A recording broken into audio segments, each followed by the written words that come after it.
Well, it's tick-tocking, I guess it was a clock.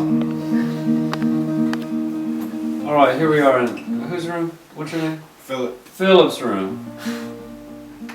He does a lot of dreaming in this bed. Can I sit next to her on the bed and we play it? Be better. I don't know if this is a good idea or a bad idea. Can you want to be reading a book? Like you, I mean, if you lean back too and you're just in your own little world. Here's the book, please. Put your feet on the bed. Make it a proper rock video. There we go. Listen, this is in character. You're completely unconcerned with me. I come from a long line in history of dreamers. Each one more tired than the one before.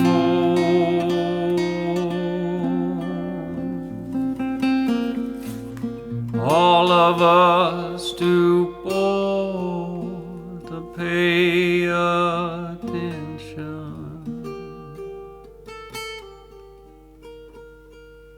Sweet dreamer was all we could afford. They say that even in the worst hope. Welcome back to the Toad Sessions. It's a little bit of an ad hoc one. This is the third time we've tried to record it. Yeah. We've been prevented by, well, virtually everything under the sun. Josh, thanks for coming in again. Hey, thank you. Good to be here. We are, just to explain to the surroundings to everybody, in the bedroom of Philip from PAWS, who's very kindly allowed us to film in here.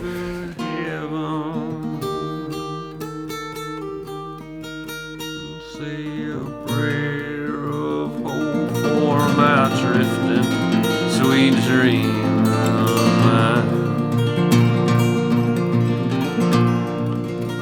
We are not what you call. Must be kind of strange in the sense that particularly the songs that you're playing are really intense and personal. And now that you've played them hundreds and hundreds of times this year, does that sort of take the edge off them a little bit? Or? Not really. I still can't play a couple of them. I've gotten to the point where I can sort of channel or at least see red flags go up when I'm getting to my own close to my own internal edge. I think that's why the bad humor, the terrible jokes I tell kind of comes up to help pull me out, snap me out of that. It's just not good to keep staying in that headspace for so long. I think I'm getting better at switching it over and noticing when it's getting too much of yourself out there, because it's dangerous to stay in that headspace if you're being sincere about it. I can't quite treat it like a cover song yet. I'd like to be able to do that, or play it with a band or something where you're not up there alone and you can just sort of almost cover your own tunes. When I've raised hell, 11 low as you're gonna win. There won't be a shadow of doubt in your bright little mind. No pictures left hanging, only lonely unpainted days. But it's ups and downs. We played last week and had 5 shows in a row that were shit. And saying I'm not going to do this again, ever. What makes the show shit for you? Is it wasn't enjoyable for you to do, or the audience to do it well? It's really enjoyable for me unless you can really feel that it's doing good for somebody. And just the crowd. They were festival shows, which is stupid to even be playing. You get 1 or 2 people that never heard of you that really like it and go out and get the record, and it does them good and all that. And you get paid enough to make it to the next show where that's just your show. So we had 4 or 5 of those in a row, and then it's pretty crap. And then played a show in Antwerp at a nice theater. And, you feel reaffirmed again. I mean, some of those were fine and good, but You get places where like Italy, where there's a language barrier. They may have loved the show, but they don't really know how to tell you. Across that night,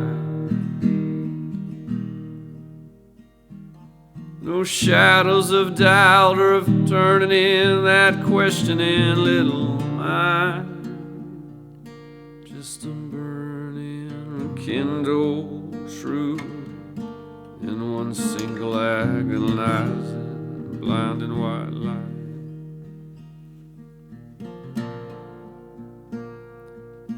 Does it help does it help give you enough distance that maybe helps you set the songs down as recordings? Maybe the fact that the language barrier at least made the relationship a bit less direct, I suppose. No, I didn't think about that when I was recording at all, as far as I don't know. I thought that with my old band, that maybe that's why the Europeans liked it and the Americans didn't, because of the language barrier.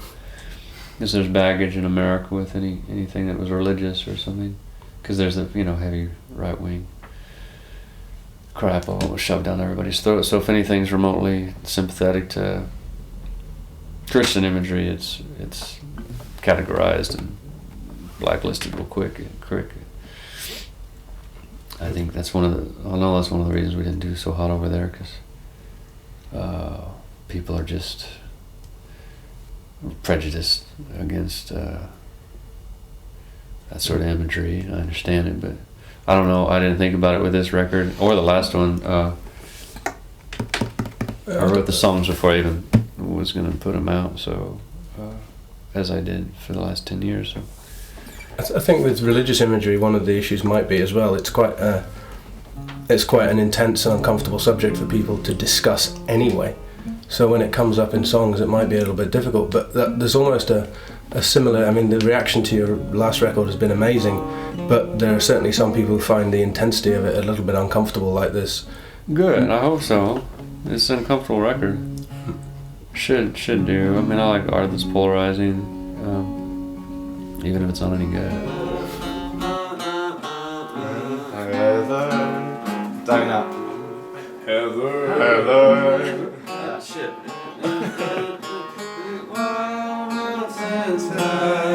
All around the blooming heather. Do you do Go Less and Go Twice? No. The stuff you do is incredibly meaningful, both to yourself and to your audience. And yet recently, some of the sessions you've been recording have been frivolous covers, erasure songs. Is that not something that if you've obviously got that in you somewhere? I know I've written quite a few. I've just never released them. Like funny shit. Or a whole record of drinking songs when I was having to quit drinking, just for therapy. Like 24 pack. Stupid, but really great songs. Just kind of sitting there hanging out by the rivers of Babylon, where we went down, and there we were. And then you meet good people and you end up in bed with a beautiful girl in Scotland singing Scottish anthems. If I'd have realised that made such a difference, I'd arrange for that to happen at more of our sessions. The universe was designed to set you straight. God bless you. Thanks for having me. Thanks very much.